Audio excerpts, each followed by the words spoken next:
समर्पण। गुरु शिष्य परंपरा में समर्पण ही वह मुख्य धुरी है जिस पर ज्ञान और भक्ति का पूरा स्तंभ टिका होता है।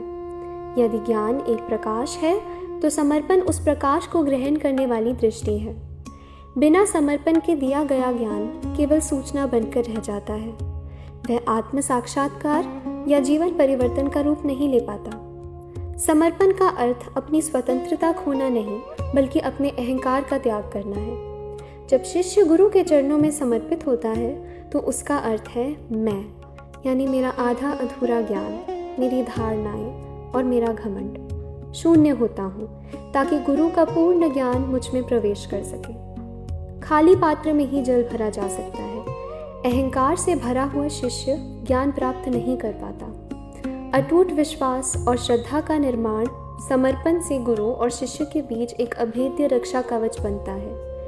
जब शिष्य पूर्ण रूप से समर्पित होता है तो गुरु द्वारा दी गई परीक्षा या कठिन परिस्थितियां भी उसे डगमगा नहीं पाती। शिष्य यह समझ जाता है कि गुरु का हर निर्णय, चाहे वह डांट हो, परीक्षा हो या प्रशंसा, उसके आध्यात्मिक कल्याण के लिए ही है। सूक्ष्म ज्ञान का हस्तांतरण।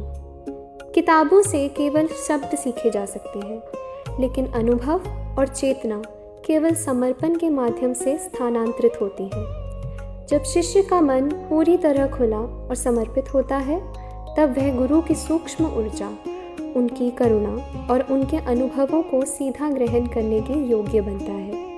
भय और संशय का अंत। जीवन में जब भी भ्रम या संकट आता है, समर्पित शिष्य मार्ग भटकता नहीं है। उसे यह विश्वास होता है कि गुरु का मार्गदर्शन उनके साथ है।